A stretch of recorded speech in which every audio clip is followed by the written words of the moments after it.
Ciao a tutti, bentornati sul mio canale, bentornati in questo nuovo video. Allora, oggi parliamo di un NDE atipica, cioè un NDE che esce per qualche motivo un pochino fuori dagli schemi a cui siamo abituati, oppure dagli schemi che abbiamo indicizzato, scusate, raddrizzo un po', che abbiamo indicizzato per avere un punto di vista scientifico. Questo sarà un NDE un pochino spirituale.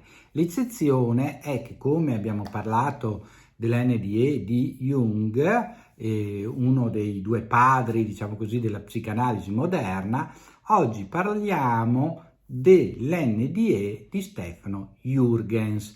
Stefano Jürgens, per chi non lo sapesse, è uno degli scrittori dei vari programmi. Ha iniziato, diciamo così, uno dei programmi più famosi erano con Corrado, vi ricordate la corrida di Corrado, appunto, ma è uno degli scrittori e anche dei produttori di programmi come Ciao Darwin, di programmi come Tiramolla, di programmi come Avanti un altro, che tutt'oggi vediamo in televisione con Paolo Bonolis, ed è appunto anche amico di Paolo Bonolis. A che? Quella è la realtà, perché qui se si parla di credere significa che c'è solo una cosa a cui bisogna credere, Se non credi a quella, a che vuoi credere? Allora parliamo di Dio. Lo vediamo spesso nel banco, diciamo così, del notaio, che interagisce a volte anche con delle battute. Ecco, fra le altre cose, Jürgens ha anche scritto testi di alcune delle canzoni molto famose.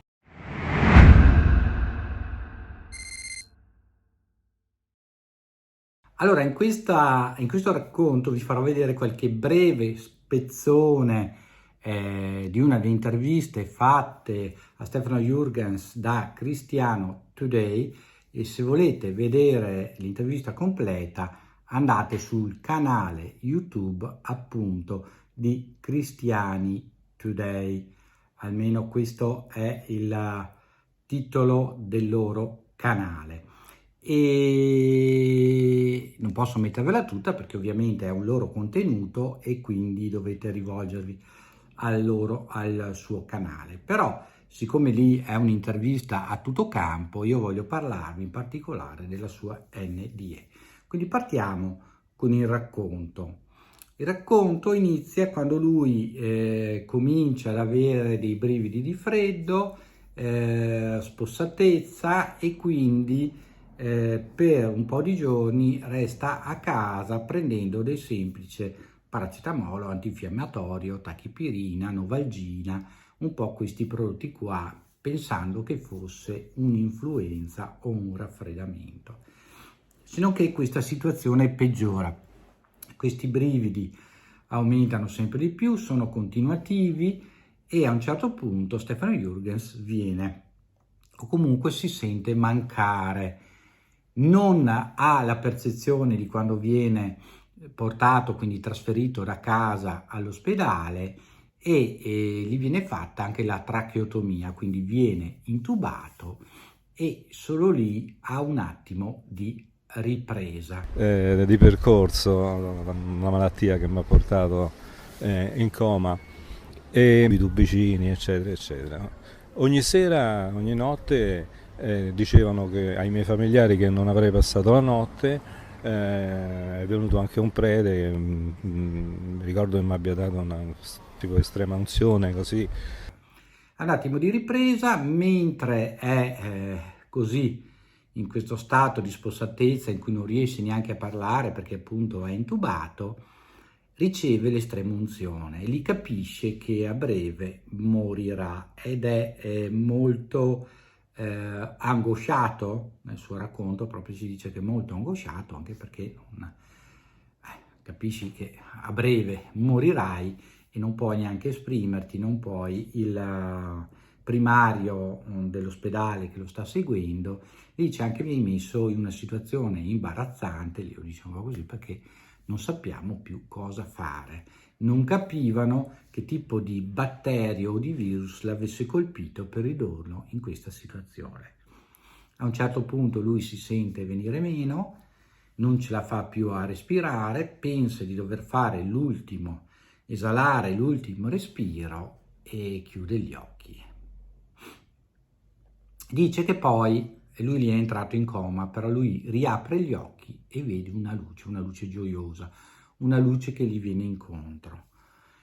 Dopodiché lui ricorda molto poco di questa esperienza di NDE, ricorda di due tipi che gli apparivano in quella che lui credeva essere sempre la sera, quindi verso sera al capezzale del suo letto, lui in coma riusciva a percepire e a vedere queste due presenze, vestite un po' strane, con dei capelli un po' strani, diciamo così, lunghissimi, ma fatti, diciamo così, a montagnetta, una cosa del genere, che lo osservavano, che fuoriuscivano dal muro e lo osservavano, e lui non capiva cosa questi signori volessero da lui, cosa stava succedendo. Aveva avuto questa luce immensa, aveva visto Gesù, e non era neanche la prima volta che lui vedeva Gesù, gli era già successo in passato in un momento di crisi lavorativa. L'ho conosciuto io, questo Gesù è una persona viva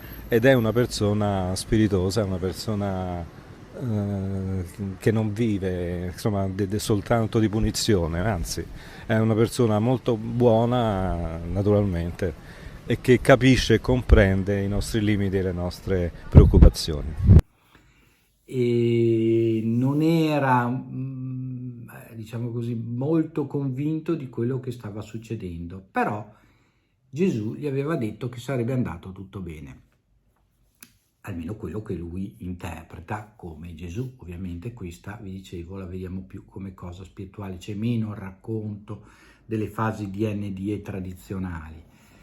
E lui si ricorda solo che il giorno in cui poi ha ripreso conoscenza e ha iniziato a aprire un occhio, pochi minuti prima i due figuri che sono apparsi di nuovo al suo capezzale in fondo ai piedi del letto, uno dei due gli ha fatto pollice in su, come per dire siamo a posto.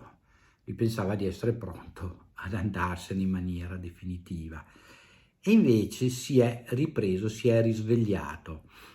Mi guardavano fissi e io mi ricordo che dentro di me dicevo ma che caspita vogliono questi da me?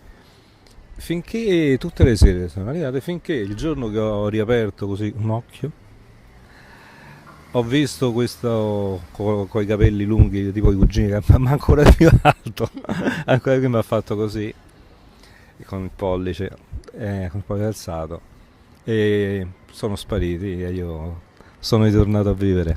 Si è risvegliato e questa esperienza lo ha profondamente cambiato. Già prima aveva avuto appunto un percorso, un racconto in cui lui dice in un momento di crisi lavorativa era a passeggiare su una spiaggia e mentre giocherellava con un bastoncino sull'arena, che l'arena praticamente è la spiaggia di sabbia, gli è venuta da scrivere Gesù. Come ha scritto Gesù, ha alzato gli occhi e ha visto Gesù, ha visto la figura di Gesù, la vedeva chiaramente nel senso proprio corporea, un po' diafana, non molto a fuoco, nel senso che era un po' sfocata questa immagine, e Gesù che gli diceva anche in quel caso che sarebbe andato tutto bene.